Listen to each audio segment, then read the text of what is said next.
오늘 하나님의 말씀은 히브리서 4장 1절로 11절 말씀입니다. 영원한 안식을 꿈꾸는 자라는 제목으로 하나님께서 주시는 말씀을 살펴보겠습니다. 오늘날 지구 곳곳이 마치 이웃마을처럼 가까워졌다 해서 지구촌이라고 부르기도 합니다. 과학기술과 통신의 발달로 인해서 세계 곳곳에서 일어나고 있는 일들을 나라 안에서 일어나는 일처럼 생생하게 즉시 보고 듣게 되었습니다. 이러한 소식 중에서 우리의 마음을 무겁게 하는 것들이 있어요. 그런 것들이 전쟁, 기아, 자연재해, 그리고 온갖 종류의 사건, 사고, 이러한 어두운 뉴스가 우리의 마음을 무겁게 하고 있습니다. 인간의 탐욕과 서로에 대한 미움의 뿌리를 둔 전쟁은 세계 곳곳에서 시도 때도 없이 일어나고 있습니다. 그리고 지진, 화산 폭발, 해일, 산불, 이런 자연재해, 이것도 우리가 예측도 못하는 가운데 일어나고 있지요.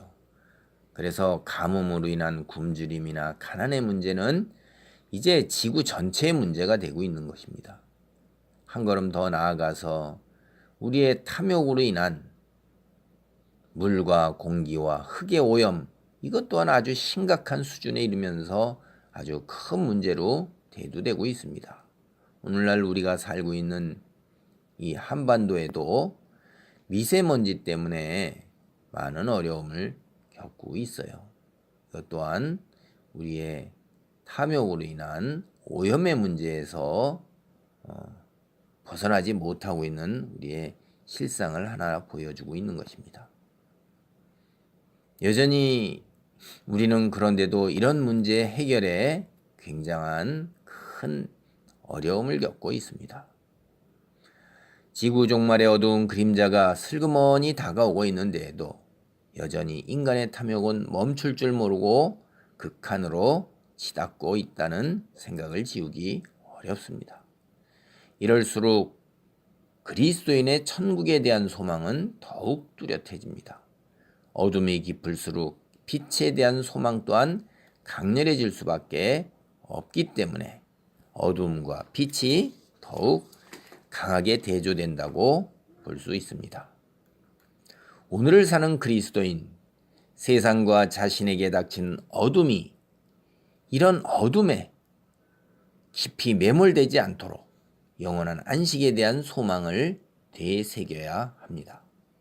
다시 거듭해서 말씀드리면 지금 당장 내게 닥친 현실의 상황이 우리를 힘들게 하고 우리를 고단하게 할지라도, 우리를 고통스럽게 하고 우리를 절망으로 내몬다 할지라도 그리스도인은 장차 누리게 될 영원한 안식에 대한 소망을 붙들고 나아가야 합니다. 하나님께서는 우리가 앞으로 누리게 될 안식이 어떠한 것인가에 대해 아주 조금만 말씀하고 계십니다. 그 중에 일부가 이사야서 11장 6절로 9절에 나와 있습니다. 그때 이리가 어린 양과 함께 살며 표범이 어린 염소와 함께 누우며 송아지와 어린 사자와 살진 짐승이 함께 있어 어린 아기에게 끌리며 암소와 곰이 함께 먹으며 그것들의 새끼가 함께 엎드리며 사자가 소처럼 풀을 먹을 것이며 젖 먹는 아기가 독사의 구멍에서 장난하며 젖된 어린 아기가 독사의 굴에 손을 넣을 것이라. 내 거룩한 산 모든 곳에서 해됨도 없고 상함도 없을 것이니 이는 물이 바다를 덮음같이 여호와를 아는 지식이 세상에 충만할 것임이니라. 우리가 안식을 누리는 곳에서는 오늘 우리의 상황을 어떤 학자들은 약육강식이요 적자생존이라는 말로 표현을 하고 있는데 이런 말 자체가 적용이 되지가 않아요. 존재하는 모든 생명체가 평화롭게 함께 더불어 살아가기 때문에 그렇습니다. 이사야서를 보세요. 이게 독사의 굴에 어린아기가 손을 넣고 곰이 암소와 함께 살고 어린 아기가 살진 짐승이나 어린 사자나 이런 것들이 함께 살아요. 서로가 먹고 물고 죽이는 일이 없는 거예요. 그러니까 모든 생명체가 오늘 우리가 사는 땅에서는 포식자로서 다른 생명체를 먹이로 해서 살기 때문에 두려움이 있고 약육강식과 적자생존이라는 말이 이게 통용이 되지만 앞으로 하나님께서 안식을 누리게 하는 곳에서는 이런 말 자체가 없는 거예요. 생명체가 함께 더불어서 평화를 누리기 때문에 그렇습니다. 여기에 또 성경을 보면 늙고 병들고 죽는 것 또한 사라지고 없어요. 빛 대신 하나님이 계심으로 인해서 밤낮이 없어져요. 더 이상 태양이 필요 없어요. 그리고 사탄과 그의 추종자들, 악한 무리들은 지옥에 갇혀서 더 이상 우리를 유혹하지 못합니다. 지금 우리가 살아가고 있는 세상에서 좋다고 누리는 것들, 이것들은 일시적으로 우리를 거쳐가지만 앞으로 우리가 안식을 누리게 되는 영원한 곳에서는 영원하게 우리가 소유하면서 누리게 됩니다. 그리고 현재 우리를 힘들게 하는 고난과 시련, 고통 이런 것들 깨끗하게 해결되고 사라질 것입니다. 앞으로 우리가 안식을 누리는 그곳, 더 이상의 고난과 시련과 애통이 없어요. 우리 눈에 눈물이 없어요. 슬픔이 없고 이별의 아픔도 없어요. 그 대신에 거룩한 주님과 더불어 믿음의 형제들과 함께 영원한 시간 동안 오로지 복된 삶만을 누리게 됩니다. 요한계시록 21장 3절로 4절이 그 이야기를 하고 있어요. 내가 들으니 보좌에서 큰 음성이 나서 이르되 보라 하나님의 장막이 사람들과 함께 있음에 하나님이 그들과 함께 계시리니 그들은 하나님의 백성이 되고 하나님은 친히 그들과 함께 계셔서 모든 눈물을 그 눈에서 닦아주시니 다시는 사망이 없고 애통하는 것이나 곡하는 것이나 아픈 것이 다시 있지 아니하리니 처음 것들이 다 지나갔음 이러라. 이 세상에서 사람들이 제일 두려워하는 것, 그거는 바로 죽음이에요. 그리고 우리를 죽음에 이르게 하는 생각지도 못한 질병, 치료할 수도 없는 질병, 그리고 우리 힘으로 다루지도 못하는 재앙과 사건, 사고예요. 그런데 하나님께서는 우리가 이렇게 두려워하는 사망을 없애주시고 우리가 감당지 못하는 애통이나 시련이 없도록 해주십니다. 그래서 이제 다시 사망이나 애통과 시련으로 인한 큰 울음이 사라지게 하십니다. 또한 우리를 죽음으로 내모는 질병 또한 사라지고 없습니다. 이것이 장차 우리가 누리게 될 영원한 안식에 대해서 성경이 알려주고 있는 것입니다. 그리스도인은 이와 같은 미래에 대해 소망을 갖고 사는 사람입니다. 그래서 오늘날 시련과 고통으로 얼룩진 이 고단한 세상을 버티면서 살아갈 수 있는 것입니다. 특별히 오늘 본문 히브리서 4장 1절로 13절은 이 세상을 살아가는 그리스도인에게 영원한 안식과 관련해서 두 가지 사실을 일깨워주고 있습니다. 첫째, 그리스도인은 영원한 안식을 향하여 나아가는 나그네라는 것입니다. 베드로전서 2장 10절로 11절입니다. 너희가 전에는 백성이 아니더니 이제는 하나님의 백성이요 전에는 긍휼을 얻지 못하였더니 이제는 긍휼을 얻은 자니라. 사랑하는 자들아 거류민과 나그네 같은 너희를 권하노니 영혼을 거슬러 싸우는 육체의 정욕을 제어하라. 베드로전서는 그리스도인을 향해 직접적으로 거류민과 나그네라고 부르고 있습니다. 거류민이라 함은 잠시 와서 머무는 사람, 즉 일시적으로 체류하다가 다시 돌아가는 사람을 가리키는 거예요. 체류자라는 것은 죽을 때까지 거기에 사는 것이 아니라 잠시 머물다가 가는 사람입니다. 그러므로 그곳에서 집을 갖고 사는 주민과는 다른 사람이에요. 예를 들면 우리나라 사람으로서 기업 때문에 혹은 공부 또는 연수를 위해서 해외에서 1년 정도 머물다 오는 사람, 이런 사람을 바로 체류자라고 하는 거예요. 요새는 또 때로 스쳐가는 여행 대신에 한 달 정도 머물다가 오는 그런 여행을 선호하는 사람도 생겨나고 있습니다. 이런 사람 모두가 체류자예요. 체류자는 그 머무는 동안에 사용할 집, 가구, 자동차 이런 것 등을 마련할 때 그곳에 계속해서 사는 주민과는 다른 생각에서 구입을 해야 합니다.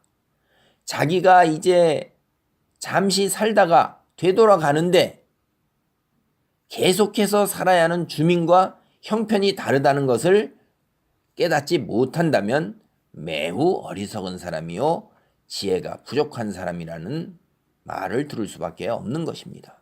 그리고 실제로 돌아갈 때 자기가 그런 것으로 인해 큰 어려움을 겪게 되는 거예요. 나그네 역시 그러합니다. 여행을 하는 사람이므로 체류자와 마찬가지의 형편에 처했다고 볼 수 있어요. 주민과 나그네는 정말로 다른 관점에서 생활을 할 수밖에 없습니다. 나그네가 집과 가구를 주민과 같은 생각을 갖고 마련을 한다면 지혜가 부족한 어리석은 사람입니다. 그리스도인은 이 세상을 체류자 혹은 나그네로 살아갑니다. 그리스도인은 영원히 이 세상에 머물지 못하는 것을 분명하게 아는 사람입니다. 그리스도인은 우리가 죽어서 이 세상을 떠나야 하고 그리고 그 이후에 천국 혹은 지옥에서 영원한 시간을 보내야 하는 것을 분명하게 아는 사람입니다. 한 걸음 더 나아가 그리스도인은 종말의 때에 이 세상이 사라져버리는 것 또한 분명하게 아는 사람입니다. 마태복음 6장 19절로 21절입니다. 너희를 위하여 보물을 땅에 쌓아두지 말라. 거기는 좀과 동록이 해하며 도둑이 구멍을 뚫고 도둑질 하느니라. 오직 너희를 위하여 보물을 하늘에 쌓아두라. 저기는 좀이나 동록이 해하지 못하며 도둑이 구멍을 뚫지도 못하고 도둑질도 못하느니라. 내 보물 있는 그곳에는 내 마음도 있느니라. 그리스도인은 보물을 나그네로 지나가는 이 세상에 쌓아두지 않고 하늘에 쌓아야 합니다. 예수님께서 그리스도인에게 하늘에 쌓아두어야 벌레가 먹지 않고 녹슬지 않고 도둑이 훔쳐가지 못한다고 가르쳐 주십니다. 보물이 있는 곳에 마음이 있으므로 세상에 마음을 두는 사람은 세상의 보물을 쌓고 하늘에 마음이 있는 사람은 하늘의 보물을 쌓습니다. 지혜를 지닌 그리스도인이라면 나그네로 지나가는 세상에 보물을 쌓을 수가 없습니다.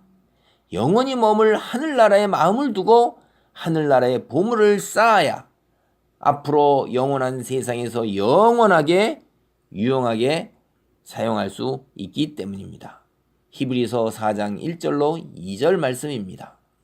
그러므로 우리는 두려워할지니 그의 안식에 들어갈 약속이 남아있을지라도 너희 중에는 혹 이르지 못할 자가 있을까 함이라. 그들과 같이 우리도 복음 전함을 받은 자이나 그러나 들은 바 그 말씀이 그들에게 유익하지 못한 것은 듣는 자가 믿음과 결부시키지 아니함이라. 그런데 그리스도인이라 할지라도 믿음이 부족한 자는 세상을 나그네로 지나가는 것, 이것이 그렇게 쉽지가 않습니다. 앞으로 장차 영원히 머무르게 될 하늘나라보다는 지금 살아가는 세상에 마음을 더 둘 수 있습니다. 그래서 예수님께서 보물이 있는 곳에 마음이 있다고 말씀을 하신 거예요. 하늘나라는 장차 미래에 머물게 될 곳이지만 지금 당장 내가 살아가고 있는 것은 이 세상입니다. 그래서 세상에 더 큰 마음을 둘 수 있어요. 그리스도인이 영원히 머물면서 누리게 되는 안식, 이것이 있는 하늘나라, 이것보다 지금 당장 현실에 육체적으로 다가오는 이 세상에서의 삶, 그것이 더욱 크게 다가올 수 있다는 말이에요. 우리가 믿음이 부족하면 하늘나라보다 세상의 마음을 빼앗길 수밖에 없어요. 영원한 안식보다도 장차 이루어질 미래의 상황보다도 지금 당장 이 세상에서 내가 누려야 하는 육체적 욕망, 그것을 채우고자 거기에 더 마음을 빼앗기고 거기에 더 애를 쓰게 됩니다. 생명이 구원과 안식에 이르게 하는 복음을 전해 듣고 믿음을 지니게 됨으로 인해서 얻을 수 있게 되었지만, 그러나 영원한 하늘나라보다, 영원한 하늘나라의 안식보다 지금 당장 이 세상에 나의 육체적 욕망에 더 마음을 빼앗기게 된다면 궁극적으로 하늘나라에 들어가지 못할 수도 있다는 거예요. 그것은 믿음대로 살지 못했기 때문입니다. 오늘 성경 말씀 히브리서 말씀대로 하면 복음을 들었지만은 믿음과 결부시키지 아니했기 때문에 그런 거예요. 믿음은 행함이 뒤따라야 하는 것입니다. 지식으로 영원한 안식을 알게 되었어도 영원한 안식을 준비하지 않고 세상의 것들에 집착하면서 세상의 보물을 쌓고자 하면 믿음으로 구원을 받는다는 복음의 유익을 결코 누리지 못합니다.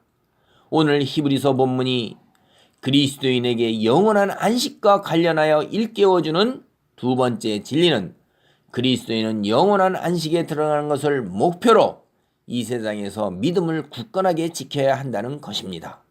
히브리서 4장 3절로 11절 말씀입니다.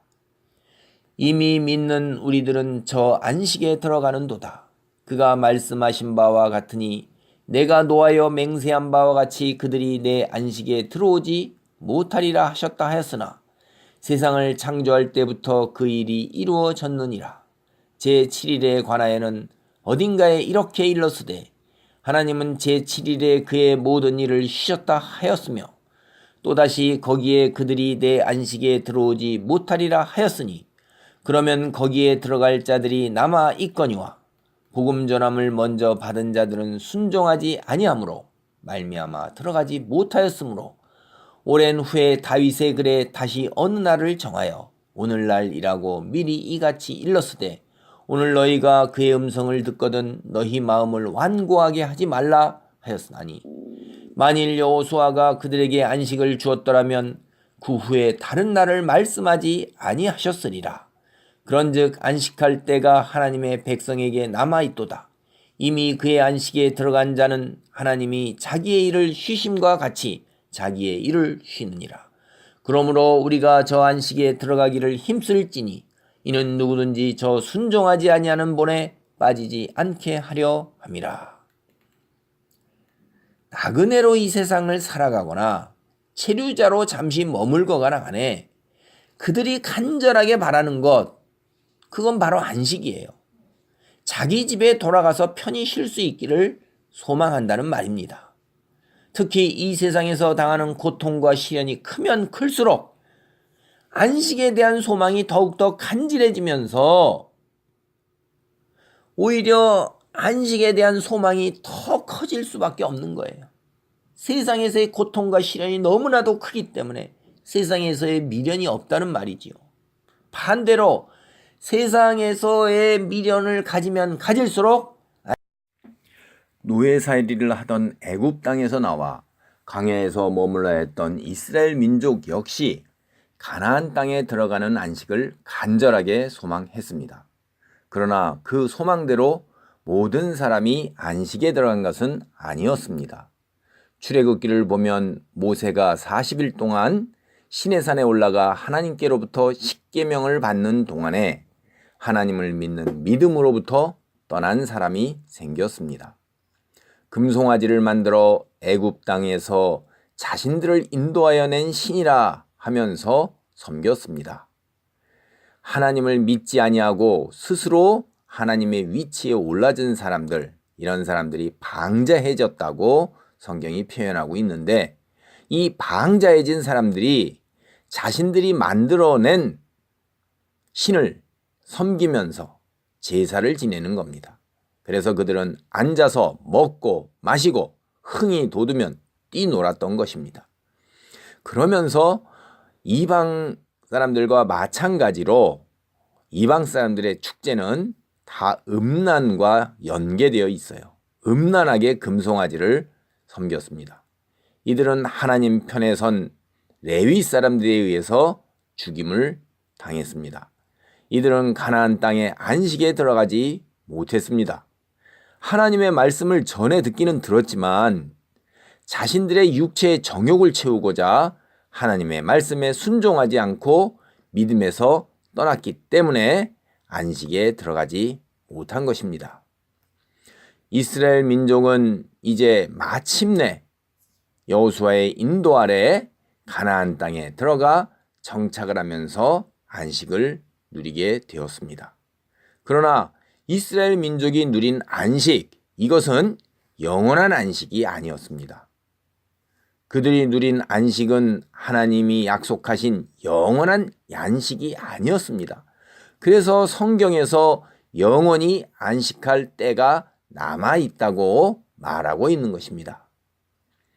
이런 것을 우리가 잘 살펴보면 이스라엘이 누렸던 안식, 그것은 하나님의 백성, 오늘날의 말로 표현하면 그리스도인, 우리가 누리게 될 영원한 안식의 그림자였던 것입니다. 즉 이스라엘 민족이 가나안 땅에서 들어가서 누리는 가나안 안식은 하나님의 백성된 그리스도인이 장차 누리게 될 영원한 안식의 표상이면서 동시에 영원한 안식을 깨닫게 하고 영원한 안식을 생각나게 하는 그림자였던 것입니다. 그리스도인이 누려야 할 안식, 영원한 안식, 이것은 미래에 이루어지는 것입니다. 히브리서 4장 9절에 안식할 때가 하나님의 백성에게 남아있다는 말씀, 또 4장 11절에 안식에 들어가기를 힘쓸지니라 라는 말씀, 이 두 구절로 미루어 볼 때 안식이 과거에 이루어진 게 아니고 지금 이루어진 게 아니고 앞으로 장차 이루어진다는 것을 말하고 있는 것을 우리가 알 수 있습니다. 그러나 우리는 예수님이 이 세상에 오심으로 인하여 안식이 이미 시작되었다는 것, 그래서 부분적으로 성취되었다는 것을 압니다. 예수님이 이 세상에 다시 오시는 날, 즉 재림하시는 날 안식이 온전하게 이루어진다는 것도 하나님의 나라가 온전하게 성취됨을 통하여 이제 하늘나라에서 이루어졌던 온전한 안식이 이 땅에서도 온전하게 이루어진다는 것을 우리는 성경을 통해 알게 되었습니다. 예수님을 믿는 그리스도인, 예수님을 믿음으로 말미암아 안식에 참여하게 된 것입니다. 그리스도 안에 있는 자들 이미 새로운 피조물입니다. 그 새로운 피조물이라는 것은 과거와 다른 하나님의 나라에 들어가서 우리가 경험하게 될 피조물인 것입니다. 그러므로 그리스도인은 이미 이 땅에서 하나님께서 마련하신 안식에 참여하고 있는 것입니다. 세상의 것들을 내려놓기 시작하면서 영원히 누리게 될 것을 소망하게 되면서 그것을 향해 나아가고 있으므로 우리는 이제 안식에 부분적으로 참여하고 있는 것입니다. 그러나 분명한 것은 예수님이 이 세상에 다시 오시는 날, 지금 우리가 부분적으로 누리고 있는 안식이 이제 온전하게 이루어지고 성취된다는 것입니다. 그러므로 이스라엘 민족이 경험했던 것을 교훈 삼아서 오늘날 그리스도인은 하나님의 말씀을 들을 때 근신하고 깨어 있어야 합니다. 이스라엘 민족 역시 오늘날의 그리스도인과 마찬가지로 하나님의 말씀을 들었음에도 불구하고 실패했습니다. 오늘날의 그리스도인 역시 이스라엘 민족과 다를 바가 없습니다. 이스라엘 민족의 실패가 오늘날 그리스도인의 실패로 이어지지 않기 위해서 근신하고 깨어 있어야 합니다. 세상을 나그네로 살고자 애를 쓰면서 영원한 안식에 들어가기 위해 하나님 말씀 안에 머물면서 믿음의 사람으로 세상 사람과 구별된 거룩한 삶을 살아야 합니다. 영원히 거할 하늘나라를 향해 나아가는, 그래서 세상을 나그네로 살아야 하는 그리스도인의 정체성을 분명하게 깨닫고 이 세상을 살아갈 때 삶의 목표와 방향을 분명하게 결정해야 합니다. 그리고 하나님의 백성으로 세상 사람과 구별된 거룩한 삶을 살고자 애를 써야 합니다. 이 세상을 떠나는 날 하나님의 영원한 안식에 참여할 것, 그리고 예수님께서 이 세상에 다시 오시는 날 하나님의 영원한 안식에, 온전한 안식에 참여하게 될 것이라는 소망을 갖고 하나님의 백성답게 살아가기를 바랍니다. 아멘.